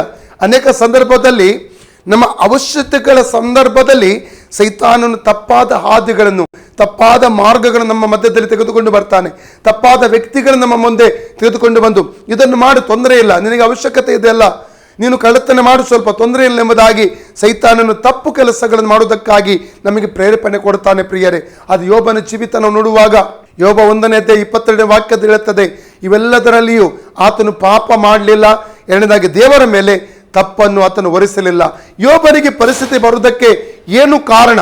ನಾವು ಸತ್ಯವೇದದಿಂದ ನಾವು ಓದುವುದಾದ್ರೆ ಯೋಬನ ಪುಸ್ತಕ 1:8 ಓದುವುದಾದ್ರೆ, ಆಗ ಯೆಹೋವನು ನನ್ನ ದಾಸನಾದ ಯೋಬನ ಮೇಲೆ ಗಮನವಿಟ್ಟೀಯ, ಅವನು ದೇವರಲ್ಲಿ ಭಯಭಕ್ತಿಯುಳ್ಳವನಾಗಿ ಕೆಟ್ಟದನ್ನು ನಿರಾಕರಿಸುತ್ತಾ ನಿರ್ದೋಷಿಯು ಯಥಾರ್ಥಚಿತ್ತನೂ ಆಗಿದ್ದಾನೆ, ಅವನಿಗೆ ಸಮಾನನು ಭೂಲೋಕದಲ್ಲಿ ಎಲ್ಲಿಯೂ ಸಿಕ್ಕುವುದಿಲ್ಲ ಎಂದು ಸೈತಾನನಿಗೆ ಹೇಳಿದನು. ಅದಕ್ಕೆ ಸೈತಾನನು, ಯೋಬನು ದೇವರಲ್ಲಿ ಭಯಭಕ್ತಿಯನ್ನು ಲಾಭವಿಲ್ಲದಿಟ್ಟಿದ್ದಾನೋ, ನೀನು ಅವನಿಗೂ ಅವನ ಮನೆಗೂ ಅವನ ಎಲ್ಲ ಸ್ವಾಸ್ಥ್ಯಕ್ಕೂ ಸುತ್ತಮುತ್ತಲು ಬೇಲಿಯನ್ನು ಹಾಕಿದೆಯಲ್ಲ, ಅವನು ಕೈ ಹಾಕಿದ ಕೆಲಸವನ್ನು ನೀನು ಸಫಲಪಡಿಸುತ್ತರಿಂದ ಅವನ ಸಂಪತ್ತು ದೇಶದಲ್ಲಿ ವೃದ್ಧಿಯಾಗುತ್ತಾ ಬಂದಿದೆ. ಆದರೆ ನಿನ್ನ ಕೈ ನೀಡಿ ಅವನ ಸೊತ್ತನ್ನೆಲ್ಲ ಅಳಿಸಿಬಿಡು, ಆಗ ಅವನು ನಿನ್ನ ಎದುರಿಗೆ ನಿನ್ನನ್ನು ದೂಷಿಸುವನಂದನು. ಯೆಹೋವನು ಸೈತಾನನಿಗೆ, ಅವನ ಸ್ವಾಸ್ಥ್ಯವೆಲ್ಲ ನಿನ್ನ ಕೈಯಲ್ಲಿದೆ ನೋಡು, ಆದರೆ ಅವನ ಮೈ ಮೇಲೆ ಮಾತ್ರ ಕೈ ಹಾಕಬೇಡ ಎಂದು ಅಪ್ಪಣೆ ಕೊಟ್ಟನು. ಆಗ ಸೈತಾನನು ಯೆಹೋವನ ಸನ್ನಿಧಾನದಿಂದ ಹೊರಟು ಹೋದನು. ಇಲ್ಲಿ ದೇವರು ಯೋಬ ಮತ್ತು ಯೋಬನ ಆಸ್ತಿ ಪಾಸ್ತಿ ಅವನ ಕುಟುಂಬ ಎಲ್ಲಕ್ಕೂ ದೇವರು ಬೇಲಿ ಹಾಕಿದ. ಆದರೆ ಯೋಬನು ಇದರ ಕಾರಣ ಹೇಳ್ತಾ ಇದ್ದಾನೆ, ಅವನು ಒಂದು ಲಾಭದಿಂದಲೇ ಅಂದರೆ ದೇವರಿಂದ ಬರುವ ಆಶೀರ್ವಾದದ ನಿಮಿತ್ತವಾಗಿ ದೇವರಲ್ಲಿ ಭಯಭಕ್ತಿ ಇಟ್ಟಿದ್ದಾನೆ, ದೇವರ ಮತ್ತು ಕೆಟ್ಟದ್ದು ನಿರಾಕರಿಸ್ತಾ ಇದ್ದಾನೆ ಎಂಬುದಾಗಿ ಒಂದು ದೂರನ್ನು ಇಲ್ಲಿ ಹೇಳುವಂಥದ್ದನ್ನು ಇಲ್ಲಿ ಕಾಣ್ತಾ ಇದ್ದೇವೆ. ಆಗ ಸೈತಾನನು ದೇವರಿಗೆ ಹೇಳ್ತಾ ಇದ್ದಾನೆ ಏನೆಂದರೆ, ಅವನ ಸೊತ್ತನ್ನು ಅಳಿಸಿಬಿಡು, ಆಗ ಮುಖದಲ್ಲೇ ನಿನ್ನ ದೂಷಿಸುತ್ತಾನೆ. ಇವತ್ತು ಪ್ರಿಯ ಸಹೋದರ ಸಹೋದರನೇ, ಒಂದು ತಿಳ್ಕೋಬೇಕು, ಇವತ್ತು ನೀನೊಂದು ಕಷ್ಟದಲ್ಲಿ ದುಃಖದ ಒಂದು ಶೋಧನೆಯಲ್ಲಿ ಹಾದು ಹೋಗುತ್ತಾ ಇರುವುದಾದರೆ, ಒಂದು ವೇಳೆ ದೇವರು ಸೈತಾನನಿಗೆ ನಿನ್ನ ವಿಷಯದಲ್ಲಿ ಅನುಮತಿ ಕೊಟ್ಟಿರಬಹುದು. ಅದಕ್ಕೆ ಒಂದು ಕಾರಣ, ನಿನ್ನ ವಿಷಯದಲ್ಲಿ ಸೈತಾನನ ಮತ್ತು ದೇವರ ಮಧ್ಯದಲ್ಲಿ ಒಂದು ಸವಾಲು ಎದ್ದಿದೆ. ದೇವರು ನಿನ್ನ ಕುರಿತಾಗಿ ಒಳ್ಳೆಯದನ್ನು ಹೇಳಿದ್ದಾನೆ, ಒಳ್ಳೆ ಸಾಕ್ಷಿ ಹೇಳಿರುವಂಥ ಸಂದರ್ಭದಲ್ಲಿ ಸೈತಾನ ಏನು ಹೇಳಿದ್ದಾನೆ ಗೊತ್ತುಂಟಾ? ನಿನ್ನ ಆರೋಗ್ಯ ಕಳ್ಕೊಳ್ಳುವಾಗ, ನಿನ್ನ ಜೀವಿತ ಕೆಲವು ಸಮಸ್ಯೆಗಳು ಬರುವಾಗ, ಕೆಲವು ಕೊರತೆಗಳು ಬರುವಂಥ ಸಂದರ್ಭದಲ್ಲಿ ನೀನು ದೇವರಿಗೆ ಮುಖದಲ್ಲೇ ದೂಷಣೆ ಮಾಡ್ತಿ ಎಂಬುದಾಗಿ ಸೈತಾನನು ದೇವರ ಸಮ್ಮುಖದಲ್ಲಿ ದೂರು ಹೇಳಿದ್ದಾನೆ. ಇವತ್ತು ಈ ಕಷ್ಟ ದುಃಖಗಳ ಮಧ್ಯದಲ್ಲಿ ನೀನು ಕರಗಳನ್ನೆತ್ತಿ ದೇವರಿಗೆ ಸ್ತೋತ್ರ ಹೇಳುವುದಾದರೆ, ದೇವರಿಗೆ ಮಹಿಮೆ ಸಲ್ಲಿಸುವುದಾದರೆ, ಯಾಕಂದರೆ ರೋಮಪುರದ ಪತ್ರಿಕೆ 8:28 ವಾಕ್ಯ ಹೇಳ್ತದೆ, ತನ್ನನ್ನು ಪ್ರೀತಿಸುವವರ ಹಿತಕ್ಕಾಗಿ ಎಲ್ಲವನ್ನು ದೇವರು ಒಳ್ಳೆಯದಕ್ಕೆ ಮಾಡ್ತಾನೆ. ಯೆರೆಮೀಯ 29:11-13 ವಾಕ್ಯ ಹೇಳ್ತದೆ, ನಿಮ್ಮ ವಿಷಯದಲ್ಲಿ ಮಾಡಿಕೊಂಡ ಆಲೋಚನೆಗಳು ಹಿತದ ಆಲೋಚನೆಗಳಲ್ಲ, ಅದು ಹಿತದ ಆಲೋಚನೆಗಳು ಎಂಬುದಾಗಿ ಸತ್ಯವೇದ ಹೇಳ್ತಾ ಇದೆ. 119 ಕೀರ್ತನೆ 68ನೇ ವಚನ ಮತ್ತು ಕೀರ್ತನೆ 118 1 ಮತ್ತು 2ನೇ ವಚನದಲ್ಲಿ ಈ ರೀತಿ ಹೇಳ್ತಾ ಇದೆ, ನಮ್ಮ ದೇವರು ಒಳ್ಳೆಯವನು ಮತ್ತು ಒಳ್ಳೆಯದನ್ನೇ ಮಾಡುವ ದೇವರೆಂಬುದಾಗಿ ಆ ವಾಕ್ಯ ಭಾಗದಲ್ಲಿ ನಾವು ಓದ್ತೇವೆ ಪ್ರಿಯರೇ. ಹಾಗಾದರೆ ಇವತ್ತು ಈ ಕಷ್ಟಗಳ ಮಧ್ಯದಲ್ಲಿ, ಈ ದುಃಖಗಳ ಮಧ್ಯದಲ್ಲಿ, ಈ ನೋವುಗಳ ಮಧ್ಯದಲ್ಲಿ ನೀನು ಪಾಪ ಮಾಡದೆ, ದೇವರಿಗೆ ವಿರುದ್ಧವಾಗಿ ಗುಣಗುಟ್ಟದೆ, ನೀನು ಕರಗಳನ್ನೆತ್ತಿ ದೇವರೇ ಎಲ್ಲ ಪರಿಸ್ಥಿತಿಯಲ್ಲಿ ನಾನು ನಿನಗೆ ವಂದನೆ ಹೇಳುತ್ತೇನೆ, ನಿನ್ನನ್ನು ಕೊಂಡಾಡುತ್ತೇನೆ ಸ್ವಾಮಿ, ನನ್ನ ಜೀವಿತದಲ್ಲಿ ನಿನ್ನ ಉದ್ದೇಶ ಇಲ್ಲದೆ ಯಾವುದು ಕೂಡ ನಡೆಯುವುದಿಲ್ಲ ಎಂಬುದಾಗಿ ನೀನು ಹೇಳಿ ದೇವರಿಗೆ ಮಹಿಮೆಯನ್ನು ಸಲ್ಲಿಸುವುದಾದರೆ ಸೈತಾನನ ನಾಚಿಕೆಗೆ ಒಳಗಾಗುವನು ಪ್ರಿಯರೇ. ಆದ ಕಾರಣ ನೋಡಿ, ತಪ್ಪು ಮಾಡಬಾರದು, ಎರಡನೇದಾಗಿ ದೇವರಿಗೆ ವಿರುದ್ಧವಾಗಿ ನಾವು ಗುಣಗುಟ್ಟಬಾರದು. ಎರಡು ಸಂಗತಿಗಳನ್ನು ನಾವು ಮರೆಯಬಾರದು ಪ್ರಿಯರೇ. 1 ಕೊರಿಂಥ 10:10-13 ವಾಕ್ಯ ನಾನು ನಿಮಗೋಸ್ಕರವಾಗಿ ಓದಲಿಕ್ಕೆ ಇಷ್ಟಪಡ್ತೇನೆ ಪ್ರಿಯರೇ. ಅಲ್ಲಿ ಸುಂದರವಾದಂಥ ವಾಕ್ಯಗಳು ಇಸ್ರೇಲ್ ಜನಾಂಗದ ಕುರಿತಾಗಿ ಬರೆಯಲ್ಪಟ್ಟಿವೆ. 1ನೇ ವಾಕ್ಯದಿಂದಲೇ ಅಲ್ಲಿ ಇಸ್ರೇಲರ, ಯಾಕಂದರೆ 1ನೇ ವಾಕ್ಯ ಈ ರೀತಿ ಹೇಳ್ತದೆ, ಸಹೋದರೇ, ಮುಂದಿನ ಸಂಗತಿಯಲ್ಲಿ ನೀವು ಲಕ್ಷ್ಯವಿಡಬೇಕೆಂದು ನಾನು ಅಪೇಕ್ಷಿಸುತ್ತೇನೆ. ಅಂದರೆ ಮುಂದಿನ ಸಂಗತಿಗಳು ಮುಖ್ಯವಾಗಿ ನಮ್ಮ ಮುಂದೆ ಇಟ್ಟಿರುವಂತಹ ಮಹಿಮೆ, ಆ ಮಹಿಮೆಯ ಜೀವಿತ ಅಥವಾ ನಿತ್ಯತ್ವದ ಕುರಿತಾಗಿ ನಮ್ಮ ಲಕ್ಷ್ಯ ಇರಬೇಕು. ಯೇಸುಸ್ವಾಮಿಯ ಕುರಿತಾಗಿ ಸತ್ಯವೇ ಹೇಳ್ತದೆ. ಇಬ್ರಿಯ 12ನೇ ಅಧ್ಯಾಯ ನಾವು 4ನೇ ವಾಕ್ಯವನ್ನು ಓದುವುದಾದರೆ, ನೀವು ಮನಗುಂದಿದವರಾಗಿ ಬೇಸರಗೊಳ್ಳದಂತೆ ಆತನನ್ನು ಆಲೋಚಿಸಿರಿ. ಆತನು ಪಾಪಿಗಳಿಂದ ಎಷ್ಟೋ ವಿರೋಧವನ್ನು ಸಹಿಸಿಕೊಂಡನು. ನೀವು ಪಾಪಕ್ಕೆ ವಿರೋಧವಾಗಿ ಹೊರಡುವುದರಲ್ಲಿ ಪ್ರಾಣಾಪಾಯದ ತನಕ ಇನ್ನೂ ಅದನ್ನು ಎದುರಿಸಲಿಲ್ಲ. ನೋಡಿ, ನಾನು 2ನೇ ವಾಕ್ಯದಿಂದ ನಿಮಗೋಸ್ಕರ ಓದ್ತೇನೆ. ಇಬ್ರಿಯ ಪತ್ರಿಕೆ 12ನೇ ಅಧ್ಯಾಯ 2-4 ವಚನ ನಿಮಗೋಸ್ಕರ ಓದ್ತೇನೆ. ನಂಬಿಕೆಯನ್ನು ಹುಟ್ಟಿಸುವವನು ಪೂರೈಸುವನು ಆಗಿರುವ ಯೇಸುವಿನ ಮೇಲೆ ದೃಷ್ಟಿ ಇಟ್ಟು ನಮಗೆ ನೇಮಕವಾದ ಓಟವನ್ನು ಸ್ಥಿರಚಿತ್ತದಿಂದ ಓಡೋಣ. ಆತನು ತನ್ನ ಮುಂದೆ ಇಟ್ಟಿದ್ದ ಸಂತೋಷಕ್ಕೋಸ್ಕರ ಅವಮಾನವನ್ನು ಅಲಕ್ಷ್ಯ ಮಾಡಿ ಶಿಲುಬೆಯ ಮರಣವನ್ನು ಸಹಿಸಿಕೊಂಡು ದೇವರ ಸಿಂಹಾಸನದ ಬಲಗಳಲ್ಲಿ ಆಸನರೂಢನಾಗಿದ್ದಾನೆ. ತನ್ನ ಮುಂದೆ ಇಟ್ಟಿದ್ದ ಆ ಸಂತೋಷಕ್ಕೋಸ್ಕರ ಯೇಸು ಕ್ರಿಸ್ತನು ತನ್ನ ಮುಂದೆ ಇಟ್ಟಿದ್ದ, ತಂದೆಯಾದ ದೇವರು ತನ್ನ ಮುಂದೆ ಇಟ್ಟಿದ್ದ ಸಂತೋಷಕ್ಕೋಸ್ಕರ ಅವಮಾನವನ್ನು ಅಲಕ್ಷ್ಯ ಮಾಡಿ ಆ ಶಿಲುಬೆಯ ಮರಣವನ್ನು ಹೊಂದುವುದಕ್ಕೋಸ್ಕರ ಆತನು ಸಿದ್ಧನಾದನು. ಹಾಗಾದ್ರೆ ಈ ಕಷ್ಟ, ಈ ದುಃಖ, ಈ ವೇದನೆಗಳು, ರೋಮಪುರದ ಪತ್ರಿಕೆ 8ನೇ ಅಧ್ಯಾಯ 18ನೇ ವಚನ ಹೇಳ್ತದೆ, ಈಗಿನ ಕಷ್ಟಗಳು ಮುಂದಿನ ಮಹಿಮೆಯ ಜೀವಿತಕ್ಕೆ ಹೋಲಿಸುವುದಾದರೆ ಈಗಿನ ಕಷ್ಟಗಳು ಏನೂ ಅಲ್ಲ ಎಂಬುದಾಗಿ ಹೇಳ್ತಾ ಇದೆ. ಹಾಗಾದ್ರೆ ಇವತ್ತಿನ ಕಷ್ಟಗಳು ಇದು ಏನೂ ಅಲ್ಲ, ಮುಂದಿನ ಮಹಿಮಾ ಜೀವಿತದ ಮುಂದುಗಡೆ. ನಮ್ಮ ಲಕ್ಷ್ಯ, ನಮ್ಮ ಗುರಿ ಎಲ್ಲವೂ ನಿತ್ಯತ್ವದ ಕಡೆಗಿರಬೇಕು, ನಿತ್ಯ ಜೀವದ ಕಡೆಗಿರಬೇಕು. ಈ ಶರೀರದ ನಂತರದ ಆ ಜೀವಿತದ ಕುರಿತಾಗಿ ನಾವು ಯೋಚಿಸುವವರಾಗಿರಬೇಕು. ಪ್ರಿಯರೇ, ನಮ್ಮ ಮುಂದೆ ಒಂದು ಶ್ರೇಷ್ಠವಾದ ಸಂತೋಷವನ್ನು, ಯಾಕಂದರೆ ಪ್ರಕಟಣೆ ಪುಸ್ತಕ 21 ಅಧ್ಯಾಯದ 4ನೇ ವಚನ ಈ ರೀತಿ ಹೇಳ್ತಾ ಇದೆ, ದುಃಖ ಇಲ್ಲ, ಇನ್ನು ಮುಂದೆ ಗೋಳಾಟ ಇಲ್ಲ, ಶಾಪ ಇಲ್ಲ, ಮರಣ ಇಲ್ಲ, ಸಮಾಧಿ ಇಲ್ಲ, ಅಲ್ಲಿ ಸಂತೋಷವೇ ಸಂತೋಷ ಎಂಬುದಾಗಿ ನಾವು ದೇವರ ವಾಕ್ಯದಲ್ಲಿ ಓದಲಿಕ್ಕೆ ನಮಗೆ ಸಿಗುತ್ತದೆ. ನಾವು 1 ಕೊರಿಂಥ 10ನೇ ಅಧ್ಯಾಯ 10ನೇ ವಾಕ್ಯದಿಂದ 13 ವಾಕ್ಯದವರೆಗೆ ನಾನು ನಿಮ್ಗೆ ಓದ್ತೇನೆ. ಕಷ್ಟಗಳು ಬರುವಾಗ, ಸಮಸ್ಯೆಗಳು ಬರುವಾಗ ಇಸ್ರೇಲ್ ಜನರು ಯಾವ ರೀತಿ ನಡ್ಕೊಂಡ್ರು ಎಂಬುದಾಗಿ ಹೇಳುವುದಕ್ಕೆ ನಾನು ಇಷ್ಟಪಡ್ತಾ ಇದ್ದೇನೆ. ಇದಲ್ಲದೆ ಅವರಲ್ಲಿ ಕೆಲವರು ಗುಣಗುಟ್ಟಿ ಸಂಹಾರಕನ ಕೈಯಿಂದ ನಾಶವಾದರು. ನೀವು ಗುಣಗುಟ್ಟಬೇಡಿರಿ, ಅವರಿಗೆ ಸಂಭವಿಸಿದ ಈ ಸಂಗತಿಗಳು ನಿದರ್ಶನ ರೂಪವಾಗಿವೆ ಮತ್ತು ಯುಗಾಂತ್ಯಕ್ಕೆ ಬಂದಿರುವವರಾದ ನಮಗೆ ಬುದ್ಧಿವಾದಗಳಾಗಿ ಬರವೆ. ಆದ ಕಾರಣ ನಿಂತಿದ್ದೇನೆಂದು ನೆನೆಸುವವನು ಬೀಳದಂತೆ ಎಚ್ಚರಿಕೆ ಆಗಿರಲಿ. ಮನುಷ್ಯರು ಸಹಿಸಬಹುದಾದ ಶೋಧನೆ ಹೊರತು ಬೇರೆ ಯಾವುದು ನಿಮಗೆ ಸಂಭವಿಸಲಿಲ್ಲ. ದೇವರು ನಂಬಿಗಸ್ತನು, ನಿಮ್ಮ ಶಕ್ತಿಯನ್ನು ಮೀರುವ ಶೋಧನೆಯನ್ನು ನಿಮಗೆ ಬರಗೊಳಿಸದೆ ನೀವು ಅದನ್ನು ಸಹಿಸುವುದಕ್ಕೆ ಶಕ್ತರಾಗುವಂತೆ ಶೋಧನೆಯಾಗುತ್ತಲೇ ತಪ್ಪಿಸಿಕೊಳ್ಳುವ ಮಾರ್ಗವನ್ನು ಸಿದ್ಧ ಮಾಡುವನು. ನೋಡಿ, 10ನೇ ವಾಕ್ಯ ಏನಿರ್ತದೆ ಅಂದರೆ, ಇದಲ್ಲದೆ ಅವರಲ್ಲಿ ಕೆಲವರು ಗುಣಗುಟ್ಟಿ ಸಂಹಾರಕನ ಕೈಯಿಂದ ನಾಶವಾದರು. ಅವರಿಗೆ ಕೊರತೆಗಳು ಬರುವಾಗ, ಅವರಿಗೆ ನೋವುಗಳು ಬರುವಾಗ, ಅವರಿಗೆ ಎದುರುವಿಕೆಗಳು ಬರುವಾಗ ಅವರು ಏನು ಮಾಡಿದರು? ದೇವರಿಗೆ ವಿರುದ್ಧವಾಗಿ ಗುಣಗುಟ್ಟಿದರು. ನೋಡಿ, ದೇವರೆಷ್ಟೆಲ್ಲ ಅದ್ಭುತಗಳನ್ನು ಇಸ್ರೇಲ್ ಜನರ ಮಧ್ಯದಲ್ಲಿ ಮಾಡಿದನು. ಮೇಘಸ್ತಂಭವಾಗಿ ಹಗಲು ಹೊತ್ತಿನಲ್ಲಿ, ರಾತ್ರಿ ಹೊತ್ತಿನ ಬೆಳಕಿನ ಸ್ತಂಭವಾಗಿ ಆ ಮರುಭೂಮಿಯಲ್ಲಿ ಅವರು ದಾರಿ ನಡೆಸಿದ. ವಿಷ ಜಂತುಗಳಿಂದ ಅವರನ್ನು ತಪ್ಪಿಸಿ ಕಾಪಾಡಿದ. 7 ಜನಾಂಗಗಳು, ಯೋಶುವನ ಪುಸ್ತಕ 3ನೇ 10ನೇ ವಚನ, ಮತ್ತು ಆ ಸುಮಾರು 31 ಅರಸುಗಳು, ಜೋಶುವ 12:24ನೇ ವಚನದಲ್ಲಿ ನಾವು ಓದುತ್ತೇವೆ. ಆ 7 ಜನಾಂಗಗಳು ಮತ್ತು 31 ಅರಸುಗಳಿಗೆ ವಿರುದ್ಧವಾಗಿ ಅವರಿಗೆ ಜಯವನ್ನು ಕೊಟ್ಟ. ಕೆಂಪು ಸಮುದ್ರ, ಯೋರ್ದಾನ್ ನದಿ, ಎರಿಕೋ ಕೋಟೆ, ಇವೆಲ್ಲವನ್ನು ದೇವರು ಇವೆಲ್ಲದರ ಮಧ್ಯದಲ್ಲಿ ದೇವ ಜನರಿಗೋಸ್ಕರವಾಗಿ ದಾರಿ ಮಾಡಿದ. ಮಾತ್ರವಲ್ಲ, ಧರ್ಮೋಪದೇಶ ಕಾಂಡ 29ನೇ ಅಧ್ಯಾಯ 5 ಮತ್ತು 6 ವಾಕ್ಯನ ಓದುವುದಾದರೆ ಅಲ್ಲಿ ಏನು ಹೇಳ್ತದೆ ನೋಡು. ಅದರ ಕುರಿತಾಗಿ, 40 ವರ್ಷ ನಾನು ನಿಮ್ಮನ್ನು ಅರಣ್ಯದಲ್ಲಿ ನಡೆಸಿಕೊಂಡು ಬಂದಿದ್ದೇನೆ. ನಿಮ್ಮ ಮೈಮೇಲಿದ್ದ ಉಡುಪಾಗಲಿ ಕಾಲಲ್ಲಿದ್ದ ಕೆರವಾಗಲಿ ಜೀರ್ಣವಾಗಲಿಲ್ಲ. ನೀವು ರೊಟ್ಟಿಯನ್ನು ತಿನ್ನಲಿಲ್ಲ, ದ್ರಾಕ್ಷರಸವನ್ನಾಗಲಿ ಯಾವ ಮದ್ಯವನ್ನಾಗಲಿ ಕುಡಿಯಲಿಲ್ಲ.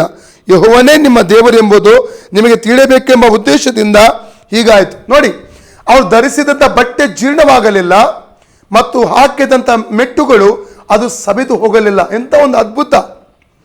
ಒಂದು ವೇಳೆ ಇಸ್ರೇಲ್ ದೇಶದಿಂದ ಒಂದು 7 ವರ್ಷದ ಒಂದು ಮಗು ಅವರು ಬಿಡುಗಡೆ ಹೊಂದಿ ಕಾನಾನ್ ದೇಶಕ್ಕೆ ಹೊರಡುವಂಥ ಸಂದರ್ಭ ಹೊರಟಿದ್ದಾರೆ. ಅದು ಹಾಕಿದ ಬಟ್ಟೆ ಅದು ಆ ಮಗುವಿನ ಪ್ರಾಯಕ್ಕೆ ಅನುಸಾರವಾಗಿ ಹೇಗೆ ಬೆಳೀತಿತ್ತು ದೇಹವು, ಅದೇ ಬಟ್ಟೆಯು ಬೆಳೀತಾ ಬರ್ತಿತ್ತು. ಚಪ್ಪಲಿ ಕೂಡ ಮಗುವಿನ ಕಾಲು ಬೆಳೆದಂತೆ ಹಾಕಿದ ಚಪ್ಪಲಿ ಕೂಡ ಬೆಳೆದು ಬರ್ತಾ ಇತ್ತು. ಇದಕ್ಕಿಂತ ದೊಡ್ಡ ಅದ್ಭುತ ಬೇಕೆ? ಎಷ್ಟೋ ಅದ್ಭುತಗಳನ್ನು ದೇವರು ಅವರ ಮಧ್ಯದಲ್ಲಿ ಮಾಡಿದನು. ಪ್ರೀತಿಯಿಂದ ಕನಿಕರಿಸಿ ಅವರನ್ನು ನಡೆಸಿದನು, ಅವರನ್ನು ಪೋಷಿಸಿದ. ಮತ್ತು ಹೇಗೆ ಅವರನ್ನು ನಡೆಸಿದ ಅಂದರೆ, ವಿಮೋಚನ ಕಾಂಡ ನಾವು 19ನೇ ಅಧ್ಯಾಯ 4ರಿಂದ ನಾವು 6 ವಾಕ್ಯದವರೆಗೆ ಓದಿದ್ರೆ, ದೇವರ ಒಂದು 3ರಿಂದ 6 ವಾಕ್ಯ ಓದಿದ್ರೆ ಗೊತ್ತಾಗ್ತದೆ. ಮೋಶೆ ಬೆಟ್ಟವನ್ನೇರಿ ದೇವರ ಸನ್ನಿಧಿಗೆ ಹೋದಾಗ ಯೆಹೋವನು ಅವನಿಗೆ ಬೆಟ್ಟದ ಮೇಲಿನಿಂದ ಕೂಗಿ, ನೀನು ಯಾಕೋಬನ ಮನೆತನದವರಾದ ಇಸ್ರಾಯೇಲರಿಗೆ ಈ ಮಾತುಗಳನ್ನು ಹೇಳಬೇಕು. ಏನೆಂದರೆ, ನಾನು ಐಗುಪ್ತರಿಗೆ ಏನು ಮಾಡಿದೆನೋ ಅದು ತನ್ನ ಮರಿಗಳನ್ನು ರೆಕ್ಕೆಗಳ ಮೇಲೆ ಹೊತ್ತುಕೊಳ್ಳುವಂತೆ ನಾನು ನಿಮ್ಮನ್ನು ಹೊತ್ತುಕೊಂಡು ನನ್ನ ಸ್ಥಳಕ್ಕೆ ಸೇರಿಸಿದನೋ ಇದನ್ನೆಲ್ಲ ನೀವು ನೋಡಿದ್ದೀರಷ್ಟೇ. ಹೀಗಿರಲಾಗಿ ನೀವು ನನ್ನ ಮಾತನ್ನು ಶ್ರದ್ಧೆಯಿಂದ ಕೇಳಿ ನಾನು ಮಾಡುವ ನಿಬಂಧನೆಯನ್ನು ಅನುಸರಿಸಿ ನಡೆದರೆ ನೀವೆಲ್ಲ ಜನಾಂಗಗಳಲ್ಲಿ ನನಗೆ ಸ್ವಕೀಯ ಜನರಾಗಿರುವಿರಿ. ಸಮಸ್ತ ಭೂಮಿಯನ್ನಷ್ಟೇ ನೀವು ನನಗೆ ಯಾಜಕ ರಾಜ್ಯವು ಪರಿಶುದ್ಧ ಜನವು ಆಗಿರುವಿರಿ. ಇವೇ ನೀನು ಇಸ್ರಾಯೇಲಿಗೆ ಹೇಳಬೇಕಾದ ಮಾತುಗಳು. ನೋಡಿ, ದೇವರು ಹೇಳ್ತಾ ಇದ್ದಾನೆ, ಹದ್ದು ತನ್ನ ಮರಿಗಳನ್ನು ಹೊತ್ತುಕೊಂಡು ಹೋಗುವ ರೀತಿಯಲ್ಲಿ ದೇವರು ಇಸ್ರಾಯೇಲ್ ಜನರನ್ನು ಐಗುಪ್ತ ದೇಶದಿಂದ ಬಿಡಿಸಿ ವಾಗ್ದತ್ತ ದೇಶವಾದ ಹಾಲು ಜನ ಹರಿಯುವಂಥ ದೇಶಕ್ಕೆ ಆತನು ನಡೆಸಿಕೊಂಡು ಹೋದ ಎಂಬುದಾಗಿ ಇದರ ವಾಕ್ಯದಲ್ಲಿ ಬರೆಯಲ್ಪಟ್ಟಿದ್ದ. ಪ್ರಿಯರೇ, ತಂದೆಯಂತೆ ಪ್ರೀತಿಸಿದ, ತಾಯಿಯಂತೆ ಪ್ರೀತಿಸಿದ, ಪೋಷಿಸಿದ. ಯಾಕಂದರೆ ಏಷ್ಯ 49:15 ಹೇಳ್ತದೆ, ಹೆತ್ತ ತಾಯಿ ತನ್ನ ಕಂದನನ್ನು ಮರೆತು ಬಿಡುವುದುಂಟೆ, ಒಂದು ವೇಳೆ ಆತನು ನಿಮ್ಮನ್ನು ಮರೆತರು ನಾನು ನಿನ್ನನ್ನು ಎಂದಿಗೂ ಮರೆದಿಲ್ಲ ಎಂಬುದಾಗಿ ಹೇಳಿದಂಥ ದೇವರು. ಅಲ್ಲ 103 ಕೀರ್ತನೆ 13ನೇ ವಾಕ್ಯದಲ್ಲಿ ತಂದೆಯಂತೆ ನಿಮ್ಮನ್ನು ಕನಿಕರಿಸಿ ನಿಮ್ಮದಾಗಿ ಹೇಳಿದಂಥ ದೇವರು ನಮ್ಮ ದೇವರಾಗಿದ್ದಾನೆ. ಪ್ರಿಯರೇ, ಆದ ಕಾರಣ ಕಷ್ಟಗಳ ದುಃಖಗಳ ಮಧ್ಯದಲ್ಲಿ ಒಂದನೇದಾಗಿ ಪಾಪ ಮಾಡುವುದಕ್ಕೆ ನಾವು ಮುಂದೆ ಹೋಗಬಾರದು. ಯಾಕಂದರೆ ಏಷ್ಯನ ಪುಸ್ತಕ 28:16ನೇ ವಾಕ್ಯ ಈ ರೀತಿ ಹೇಳ್ತದೆ, ಭರವಸೆ ಇರುವವನು ಆತುರ ಪಡನು. ನಮಗೆ ದೇವರ ಮೇಲೆ ಭರವಸೆ ಇದ್ದರೆ ಆತುರಪಟ್ಟು ತಪ್ಪು ಕೆಲಸ ಮಾಡುವುದಕ್ಕೆ ನಾವು ಹೋಗುವುದಿಲ್ಲ, ಪಾಪ ಮಾಡುವುದಕ್ಕೆ ನಾವು ಹೋಗುವುದಿಲ್ಲ. ನಂಬಿಕೆಯಲ್ಲಿ ನಾವು ಸ್ಥಿರವಾಗಿ ನಿಲ್ಲುತ್ತೇವೆ. ತಪ್ಪಾದ ಕೆಲಸಕ್ಕೆ. ಎರಡನೇದಾಗಿ ದೇವರಿಗೆ ವಿರೋಧವಾಗಿ ಭರವಸೆ ಇದ್ದರೆ, ದೇವರ ಮೇಲೆ ಪ್ರೀತಿ ಇದ್ದರೆ, ದೇವರ ಮೇಲೆ ಆತುಕೊಂಡಿದ್ದರೆ ನಾವು ದೇವರಿಗೆ ವಿರುದ್ಧವಾಗಿ ಗುಣಗುಟ್ಟುವುದಿಲ್ಲ. ಪ್ರಿಯರೇ, ಹಾಗಾದರೆ 1 ಕೊರಿಂಥ 10ನೇ ವಾಕ್ಯದಲ್ಲಿ ಹೇಳಿದ ಪ್ರಕಾರವಾಗಿ ಇಸ್ರಾಯೇಲ್ ಜನರು ದೇವರಿಗೆ ವಿರುದ್ಧವಾಗಿ ಗುಣಗುಟ್ಟಿದರು. ಸಮಸ್ಯೆಗಳು ಬರುವಾಗ, ವೇದನೆಗಳು ಬರುವಾಗ, ನೋವುಗಳು ಬರುವಾಗ ದೇವರಿಗೆ ವಿರುದ್ಧವಾಗಿ ಗುಣಗುಟ್ಟಿದರು. ಸಂಹಾರಕ ದೂತನ ಕೈಯಿಂದ ಅನೇಕರು ನಾಶವಾದರು ಎಂಬುದಾಗಿ ಸತ್ಯವೇದ ಎಚ್ಚರಿಸುತ್ತದೆ. ಆದ ಕಾರಣ ಇವತ್ತು ನಿನ್ನ ಪರಿಸ್ಥಿತಿಗಾಗಿ ದೇವರಿಗೆ ವಿರುದ್ಧ ಗುಣಗುಟ್ಟಬೇಡ, ದೇವರ ಮೇಲೆ ತಪ್ಪು ಹೊರಿಸಬೇಡ. ದೇವರು ಯಾಕೆ ನನ್ನ ಜೀವಿತ ಪರಿಸ್ಥಿತಿ ಬರಮಾಡಿದ? ಎಲ್ಲ ಒಳ್ಳೆಯದಕ್ಕಾಗಿ. ದೇವರು ನಮ್ಮ ಜೀವಿತದಲ್ಲಿ ಬರಮಾಡುವಂಥದ್ದು ಎಲ್ಲವನ್ನು ಒಳ್ಳೆಯದಕ್ಕೋಸ್ಕರವಾಗಿ. ನಿಮಗೊಂದು ಘಟನೆಯನ್ನು ಹೇಳಲಿಕ್ಕೆ ಇಷ್ಟಪಡ್ತೇನೆ. ಒಬ್ಬ ರಾಜ ಇದ್ದ, ಅವನಿಗೆ ಶಿಕಾರಿ ಮಾಡುವಂಥ ಒಂದು ಭಾರಿ ಹವ್ಯಾಸವಿತ್ತು. ಅವನ ಜೊತೆಯಲ್ಲಿ ಒಬ್ಬ ಸೆಕ್ರೆಟರಿ ಇದ್ದ, ಅವನ ಅಸಿಸ್ಟೆಂಟ್ ಇದ್ದ, ಸಹಾಯಕನಿದ್ದ. ಅವನು ಒಬ್ಬ ಕ್ರೈಸ್ತ ವಿಶ್ವಾಸಿಯಾಗಿದ್ದ. ರಾಜನಿಗೆ ಯಾವಾಗಲೂ ರಾಜನ ಜೊತೆಯಲ್ಲಿ ಅವನಿಗೆ ಇರುವುದರಿಂದ ರಾಜನಿಗೆ ಯಾವಾಗಲೂ ಆತನು ಹೇಳ್ತಾ ಇದ್ದ, ಏನು ಕೇಡು ನಡೆದ್ರು ಒಳ್ಳೇದು ನಡೆದು ಅವನು ಹೇಳುವಂಥದ್ದು ಒಂದೇ, ದೇವರು ಎಲ್ಲವನ್ನು ಒಳ್ಳೆಯದಕ್ಕೆ ಮಾಡ್ತಾನೆ ಎಂಬುದಾಗಿ. ಹಾಗೆ ಒಂದು ದಿವಸ ರಾಜ ಮತ್ತು ಈ ಸಹಾಯಕ ಅಸಿಸ್ಟೆಂಟ್ ಕಾಡಿಗೆ ಅವರು ಶಿಕಾರಿ ಮಾಡುವುದಕ್ಕೋಸ್ಕರವಾಗಿ ಹೊರಟು ಹೋದರು. ಹಾಗೆ ಶಿಕಾರಿ ಮಾಡುವುದಕ್ಕಾಗಿ ಅವರು ಬೇಟೆಯಾಡುವುದಕ್ಕಾಗಿ ಹೊರಟಾಗ ಒಂದು ಸಿಂಹ ಬಂದು ಈ ರಾಜನ ಮೇಲೆ ಎರಗಿತು. ರಾಜನ ಮೇಲೆ ಸಿಂಹ ಎರಗುವಂಥ ಸಂದರ್ಭದಲ್ಲಿ ಅದು ರಾಜನ ಈ ಕೈಯ ಹೆಬ್ಬೆರಳನ್ನು ಕಚ್ಚಿ ಅದು ತುಂಡು ಮಾಡಿ ಎಳೆದಾಡಿತು. ರಾಜನ ಹೆಬ್ಬೆರಳು ಕಟ್ಟಾಯಿತು, ತುಂಡಾಯಿತು, ಮತ್ತು ರಕ್ತ ಸುರಿತ ನೋವಿನ ಚೀರಾಡ್ತಾ ಇದ್ದಾನೆ. ಈ ಸಹಾಯಕನ ಹೇಗೋ ವೀರಾವೇಶದಿಂದ ಹೋರಾಡಿ ಆ ಸಿಂಹವನ್ನು ಕೊಂದು ಹಾಕಿದ. ಕೊನೆಗೆ ರಾಜನಿಗೆ ಆತನು ಹೇಳ್ತಾ ಇದ್ದಾನೆ, ರಾಜನೇ ಏನೇ ಆಗಲಿ ದೇವರು ಎಲ್ಲವನ್ನು ಒಳ್ಳೆಯದಕ್ಕೆ ಮಾಡ್ತಾನೆ ಎಂಬುದಾಗಿ. ರಾಜನಿಗೆ ಭಯಂಕರ ಕೋಪ ಬಂತು. ನನ್ನ ಮೇಲೆ ಸಿಂಹ ಎರಗಿದೆ, ನನ್ನ ಕೈ ಬೆರಳು ತುಂಡಾಗಿದೆ, ರಕ್ತ ಸುರಿಯುತ್ತಿದೆ, ನನಗೆ ನೋವು ಉಂಟಾಗ್ತಾ ಇದೆ. ನಿನ್ನ ದೇವರಿಗೆ ಇದು ಒಳ್ಳೆಯದು ಇಷ್ಟವೋ? ಇದನ್ನು ಕೂಡ ದೇವರು ಒಳ್ಳೆಯದಕ್ಕೆ ಮಾಡ್ತಾನೆ ಎಂಬುದಾಗಿ ಹೇಳಿ ಕೋಪದಿಂದ ಆ ಸಹಾಯಕನನ್ನು ಸೆರೆಮನೆಗೆ ಹಾಕಿದ. ಮರುದಿವಸ ಬ್ಯಾಂಡೇಜಲ್ಲಿ ಹಾಕಿಕೊಂಡು ಪುನಃ ರಾಜನೊಬ್ಬನೇ ಭೇಟಿ ಆಡುವುದಕ್ಕಾಗಿ ಕಾಡಿಗೆ ಹೋದ. ಆಗ ಕಾಡು ಜನರ ಕೈಗೆ ಆತನು ಸಿಕ್ಕಿಬಿದ್ದ. ಕಾಡು ಜನರು ಅವನನ್ನು ತಮ್ಮ ರಾಜನೆಂಬುದಾಗಿ ಗುರುತಿಸದೆ ಅವನು ತಕ್ಕೊಂಡು ತಮ್ಮ ದೇವತೆಗೆ ಬಲಿ ಕೊಡುವುದಕ್ಕಾಗಿ ಕರ್ಕೊಂಡು ಹೋದರು. ಬಲಿಪೀಠದ ಮುಂದೆ ಅವನನ್ನು ಎಲ್ಲ ಬಟ್ಟೆ ತೆಗೆದು ಹಿಂದುಗಡೆ ಕೈಯನ್ನು ಕಟ್ಟಿಕೊಂಡು ಅವರು ಹಾಗೆಯೇ ನಿಲ್ಲಿಸಿದ್ದಾರೆ. ಒಬ್ಬನು ದೊಡ್ಡ ಕತ್ತಿ ಹಿಡ್ಕೊಂಡು ಬಂದು ಅವರ ಭಾಷೆಯನ್ನು ಏನೋ ಹೇಳಿದ. ಅವನು ಇವರನ್ನು ಬಲಿ ಕೊಡುವುದಕ್ಕಿಂತ ಮುಂಚೆ ಇವರ ಶರೀರವನ್ನು ಗಮನಿಸುವಾಗ ಒಂದು ಕೈಗೆ ಒಂದು ಬೆರಳಿಲ್ಲ ಎಂಬುದಾಗಿ ಆ ವ್ಯಕ್ತಿ ಗೊತ್ತಾಯಿತು. ಅವರ ಭಾಷೆಯಲ್ಲಿ ಇವನಿಗೆ ಬಲಿ ಕೊಡುವುದಕ್ಕೆ ಆಗುವುದಿಲ್ಲ, ಇವನಿಗೊಂದು ಬೆರಳಿಲ್ಲ ಎಂಬುದಾಗಿ ಹೇಳಿದ. ಕೊನೆಗೆ ಅವನನ್ನು ರಾಜನನ್ನು ಬಿಟ್ಟರು. ರಾಜನು ಜೋರಾಗಿ ಓಡಿದ. ಅವನು ಮೊದಲು ಓಡಿ ಹೋದದ್ದು ಸೆರೆಮನೆಯ ಬಳಿ. ತನ್ನ ಸೈನಿಕರಿಗೆ ಅಪ್ಪಣೆ ಕೊಡ್ತಾ ಇದ್ದಾನೆ, ನೋಡಿ ಸೈನಿಕರೇ, ಅವನು ಒಬ್ಬ ನಿಜವಾದ ದೇವರ ಭಕ್ತನು. ಯಾಕಂದರೆ ಏನು ಕೇಡು ಆದರೂ ಕೂಡ ದೇವರು ಒಳ್ಳೆಯದಕ್ಕೆ ಮಾಡ್ತಾನೆ ಎಂಬುದಾಗಿ ಯಾವಾಗಲೂ ಹೇಳ್ತಾ ಇದ್ದ. ನಿನ್ನೆ ದಿವಸ ನಾನು ಬೆರಳು ತುಂಡಾದಾಗ ಅವನು ಹೇಳಿದ ದೇವರು ಒಳ್ಳೆಯದಕ್ಕೆ ಮಾಡ್ತಾನೆ. ನಾನು ತಪ್ಪಾಗಿ ಅರ್ಥ ಮಾಡಿಕೊಂಡು ಅವನನ್ನು ಸೆರೆಮನೆಗೆ ಹಾಕಿದೆ, ಅವನು ಹೊರಗೆ ತಗೊಂಡು ಬನ್ನಿ ಎಂಬುದಾಗಿ ಅವನು ಹೊರಗೆ ತಂದರು. ಕೊನೆಗೆ ರಾಜ ಅವನಿಗೆ ಹೇಳಿದ, ಸಹಾಯಕನಿಗೆ, ನೋಡಿ ನೀನು ಯಾವಾಗಲೂ ಹೇಳ್ತಿದ್ದಿ ದೇವರೆಲ್ಲನೂ ಒಳ್ಳೆಯದಕ್ಕೆ ಮಾಡ್ತಾನೆ ಎಂಬುದಾಗಿ. ನಿನ್ನೆ ದಿವಸ ನನ್ನ ಬೆರಳು ಕಟ್ಟಿದ್ದು ಒಳ್ಳೆಯದಕ್ಕೆ ಆಯ್ತು, ಯಾಕಂದರೆ ಅದರಿಂದಾಗಿ ಇವತ್ತು ನನ್ನ ಪ್ರಾಣ ಉಳಿಯುತ್ತೆ ಎಂಬುದಾಗಿ ಹೇಳಿದ. ಆದರೆ ಸಹಾಯಕನನ್ನು ನೋಡಿ ರಾಜ ಕೇಳ್ತಾ ಇದ್ದಾನೆ, ಹೌದು ನನ್ನ ಪ್ರಾಣ ಏನೋ ಉಳಿಯಿತು, ದೇವರು ನನ್ನ ಬೆರಳು ತುಂಡಾಗಿದ್ದು ಒಳ್ಳೆಯದಾಯಿತು, ಆದರೆ ನೀನಾದರೂ ಸೆರೆಮನೆಗೆ ಹೋದೆ, ನಿನಗೇನು ಒಳ್ಳೆಯದಾಯಿತು ಸೆರೆಮನೆಗೆ ಹೋಗಿ ಎಂಬುದಾಗಿ ಆತನು ಆ ಸಹಾಯಕನಿಗೆ ಪ್ರಶ್ನೆ ಮಾಡಿದ. ಆಗ ಸಹಾಯಕನು ರಾಜನಿಗೆ ಉತ್ತರ ಕೊಟ್ಟು ಹೇಳ್ತಾ ಇದ್ದಾನೆ, ರಾಜನೇ, ಒಂದು ವೇಳೆ ನೀನು ನಿನ್ನೆ ದಿವಸ ನನಗೆ ಸೆರೆಮನೆಯಲ್ಲಿ ಹಾಕದೆ ಇರುತ್ತಾ ಇದ್ದರೆ ಇವತ್ತು ನಿನ್ನ ಜೊತೆಯಲ್ಲಿ ನಾನು ಶಿಕಾರಿಗೆ ಬರ್ತಾ ಇದ್ದೆ, ಅವರು ನಿನ್ನ ಬದಲು ಕಾಡು ಜನರು ನನ್ನನ್ನು ಬಲಿ ಕೊಡ್ತಾ ಇದ್ದಾರೆ ಎಂಬುದಾಗಿ. ಹೌದು ಪ್ರಿಯರೇ, ಇದು ಒಂದು ಕಥೆಯಾಗಿದ್ದರೂ ಕೂಡ ಇದರಲ್ಲಿ ಅನೇಕ ನಿಜವಾದ ಅಂಶಗಳು ಅಡಗಿಕೊಂಡಿವೆ. ದೇವರು ಎಲ್ಲವನ್ನು ಒಳ್ಳೆಯದಕ್ಕೆ ಮಾಡ್ತಾ. ಅನೇಕ ಸಂದರ್ಭಗಳಲ್ಲಿ ನಮ್ಗೆ ಗೊತ್ತಾಗೋದಿಲ್ಲ, ನನ್ನ ಕೆಲಸ ಯಾಕೆ ಹೋಯ್ತು, ಯಾಕೆ ಬಿಸ್ನೆಸ್ಸಲ್ಲಿ ನಷ್ಟವನ್ನು ಅನುಭವಿಸ್ತಿದ್ದೇನೆ, ಯಾಕೆ ನನಗೆ ಸಫಲತೆ ಸಿಗ್ತಾ ಇಲ್ಲ, ಯಾಕೆ ನಷ್ಟದ ಮೇಲೆ ನಷ್ಟ ನನಗೆ ಉಂಟಾಗ್ತಾ ಇದೆ, ಯಾಕೆ ನನಗೆ ರೋಗ, ಆರಂಭದಲ್ಲಿ ನಮಗೆ ಗೊತ್ತಾಗುವುದಿಲ್ಲ. ಆದರೆ ಸಮಯಗಳು ದಾಟುವಾಗ ದೇವರು ನನ್ನ ಜೀವಿತದಲ್ಲಿ ಇವೆಲ್ಲ ಒಳ್ಳೆಯದಕ್ಕೆ ಬರಮಾಡಿದೆ ಎಂಬುದಾಗಿ ನಾವು ಯೋಚನೆ ಮಾಡ್ತೇವೆ. 119 ಕೀರ್ತನೆ 67 ವಚನ, 119 ಕೀರ್ತನೆ 71 ವಚನದಲ್ಲಿ 2 ವಿಷಯಗಳನ್ನು ದಾವೀದನಲ್ಲಿ ಹೇಳ್ತಾ ಇದ್ದಾನೆ. ಕಷ್ಟಾನುಭವಕ್ಕಿಂತ ಮುಂಚೆ ತಪ್ಪಿ ಹೋಗಿದ್ದೆನು, ಈಗಲಾದರೂ ನಾನು ನಿನ್ನ ನಿಬಂಧನೆಗಳನ್ನು ಕಲಿತಿದ್ದೇನೆ ಎಂಬುದಾಗಿ. ಮಾತ್ರವಲ್ಲ, ಕಷ್ಟಾನುಭವ ಹಿತಕರವಾಯಿತು, ಈಗಲ ನಿನ್ನ ನಿಬಂಧನೆಗಳನ್ನು ನಾನು ತಿಳ್ಕೊಂಡಿದ್ದೇನೆ ಎಂಬಂಥ ಮಾತನ್ನು ದಾವೀದನು ಹೇಳುವಂಥದ್ದನ್ನು ಅಲ್ಲಿ ನಾವು ಕಾಣಲಿಕ್ಕೆ ನಮಗೆ ಸಾಧ್ಯ ಪ್ರಿಯರೇ. ಆಗ ನಮ್ಮ ದೇವರು ಎಲ್ಲವನ್ನು ಒಳ್ಳೆಯದಕ್ಕೆ ಮಾಡುವಂಥ ದೇವರಾಗಿದ್ದಾನೆ. ಆದ ಕಾರಣ ಈ ಕಷ್ಟ ದುಃಖದ ಮಧ್ಯದಲ್ಲಿ ದೇವರಿಗೆ ವಿರುದ್ಧವಾಗಿ ಗುಣಗುಟ್ಟಬೇಡ್ರಿ.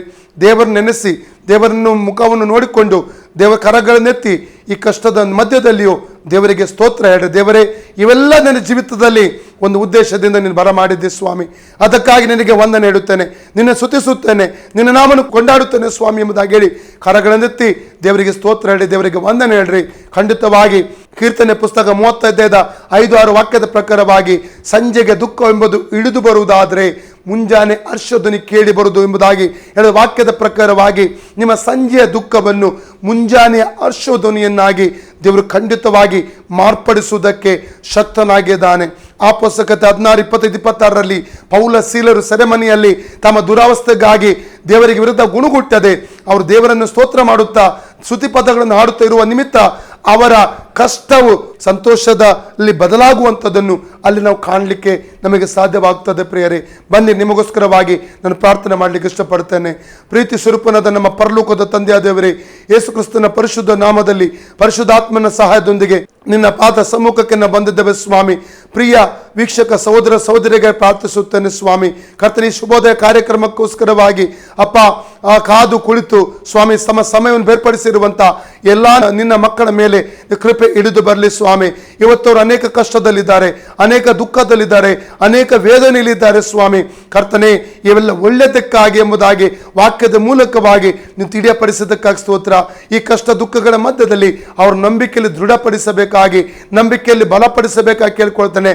ಮಾತ್ರವಲ್ಲ, ಈ ಕಷ್ಟ ದುಃಖಗಳ ಮಧ್ಯದಲ್ಲಿ ನಿನ್ನನ್ನು ಹುಡುಕುವಂತೆ ಅವರಿಗೆ ಸಹಾಯ ಮಾಡು. ನಿನ್ನ ರಕ್ಷಕನ ಒಡೆಯನಾಗಿ ಅಂಗೀಕಾರ ಮಾಡುವಂತೆ ಸಹಾಯ ಮಾಡು. ಒಂದು ನಿನ್ನನ್ನು ರಕ್ಷಕನ ಒಡೆಯನಂತ ಅಂಗೀಕಾರ ಮಾಡಿರುವುದಾದರೂ ಕೂಡ ನಂಬಿಕೆಯಲ್ಲಿ ಸ್ಥಿರವಾಗಿ ಕೊನೆಯವರೆಗೆ ನಿಲ್ಲುವಂತೆ ಅವರಿಗೆ ಪರಲೋಕದ ಸಹಾಯವನ್ನು, ಪರಲೋಕದ ಕೃಪೆಯನ್ನು ಕರ್ತನೆ ದಯಪಾಲಿಸಬೇಕಾಗಿ ನಿನ್ನಲ್ಲಿ ನಾವು ಕೇಳಿಕೊಡುತ್ತೇವೆ ಸ್ವಾಮಿ. ನಜರೇತಿನ ಯೇಸುವಿನ ನಾಮದಲ್ಲಿ ಇವರ ಜೀವಿತದಲ್ಲಿ ಒಂದು ಬಿಡುಗಡೆ ಉಂಟಾಗಲಿ ಸ್ವಾಮಿ, ಒಂದು ಸಮಾಧಾನ ಉಂಟಾಗಲಿ ಸ್ವಾಮಿ, ಒಂದು ಆಶೀರ್ವಾದ ಉಂಟಾಗಲಿ ಸ್ವಾಮಿ, ಒಂದು ಸೌಖ್ಯ ಹಿಡಿದು ಬರಲಿ ಸ್ವಾಮಿ. ನೀನು ಕಾರ್ಯ ಮಾಡಿದ್ದಕ್ಕಾಗಿ ಸ್ತೋತ್ರ. ಎಲ್ಲ ಮಾನ ಮಹಿಮೆ ನಿನಗೊಬ್ಬನಿಗೆ ಸಲ್ಲಿಸುತ್ತೇವೆ. ಯೇಸು ಕ್ರಿಸ್ತನ ಪರಿಶುದ್ಧ ನಾಮದಲ್ಲಿ ಬೇಡಿ ಹೊಂದಿದ್ದೇವೆ ನಮ್ಮ ತಂದೆಯಾದ ದೇವರೇ. ಪ್ರಿಯ ವೀಕ್ಷಕರೇ, ಕರ್ತನಾದ ಯೇಸು ಕ್ರಿಸ್ತನು ನಿಮ್ಮನ್ನು ಆಶೀರ್ವಾದ ಮಾಡಲಿ. ಈ ದಿನವೆಲ್ಲ ಆತನ ಸಾನ್ನಿಧ್ಯ, ಆತನ ಪ್ರಸನ್ನತೆ, ಆತನ ದಯೆ ನಿಮ್ಮ ಜೊತೆಯಲ್ಲಿ ಬರಲಿ. ಶುಭ ದಿನ. ಯೇಸು ನಿಮ್ಮನ್ನು ಆಶೀರ್ವದಿಸಲಿ.